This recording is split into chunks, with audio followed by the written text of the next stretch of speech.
Kisah Lo Keng Hong yang dikenal sebagai konglomerat Indonesia menarik untuk disimak. Ia dikenal sebagai bapak sahamnya Indonesia dengan kekayaan yang mencapai 113,5 miliar US dollar.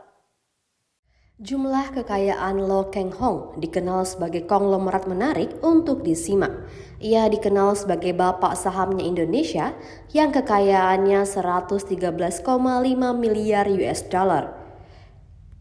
Warren Buffett-nya Indonesia, begitu yang ia dapatkan julukannya selain bapak saham Indonesia. Meskipun dijuluki seperti itu, Lo Keng Hong dalam menuju kesuksesannya seperti sekarang mengalami perjalanan karir yang tidak mudah. Pasalnya ia hidup dalam keluarga yang tidak mampu sedari kecil.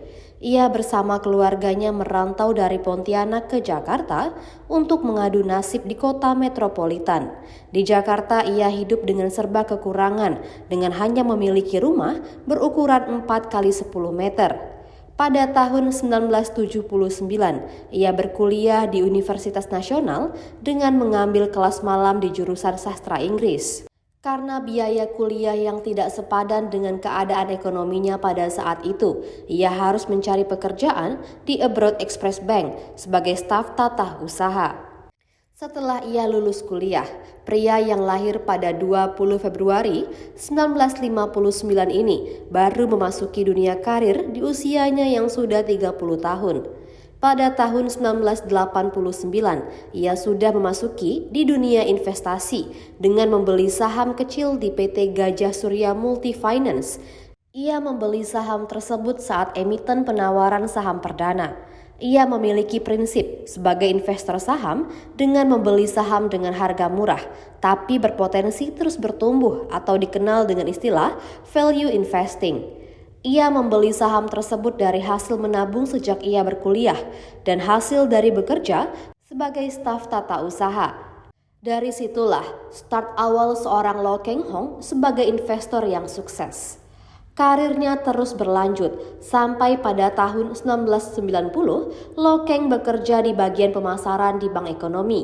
Lalu setahun setelahnya ia naik jabatan sebagai kepala cabang di bank tempatnya bekerja.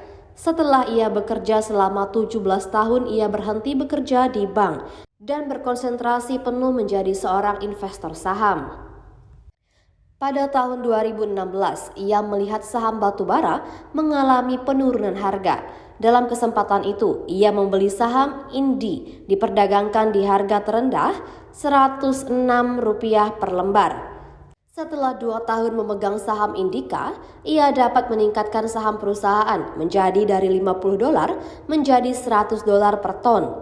Karena faktor harga batubara naik, harga saham Indi pun langsung terbang menjadi Rp4.550 per lembar atau harga tertinggi. Kemudian ia menjual saham tersebut dan untung 4.000% hanya dalam 2 tahun. Setahun setelahnya pada 2017, ia lanjut membeli saham dari INKP. Di tahun itu, setelah ia membeli saham di perusahaan tersebut, naik menjadi Rp20.000 per lembar dan dijual. Dalam waktu 1,5 tahun, untung 1.900%. Ia pun membeli saham INKP tersebut Rp1.000 per lembarnya. Pada perusahaan kali ini, Lo Keng Hong memiliki cuan yang sangat besar saat membeli saham. Pada tahun 1988, saat ia menjadi investor di perusahaan ini, ia membeli saham UNTR seharga Rp250 per lembar. Namun ia hanya membiarkan tidur selama 6 tahun. Kemudian Lo Keng menjualnya di harga Rp15.000 per lembar. Dari hasil penjualannya tersebut, keuntungan yang ia terima mencapai 5.900%. Aset saham dari UNTR ini merupakan faktor kekayaan Lo Keng Hong yang memberikan keuntungan sangat besar. Pasalnya, saham yang didapat dari perusahaan ini ditaksir mencapai sekitar 625 miliar. Capaian mentereng ini merupakan prestasi terbaik yang pernah dicapai oleh Lo Keng Hong selama perjalanan karir yang ia jalani selama hidupnya. Tak heran ketika jumlah kekayaan Lo Keng Hong dijuluki sebagai bapak saham Indonesia karena dengan prestasi yang ia dapatkan memang layak dijuluki seperti itu. Tribuners, untuk mengetahui informasi lebih lanjutnya, Anda dapat menyaksikan di YouTube Tribun Pontianak.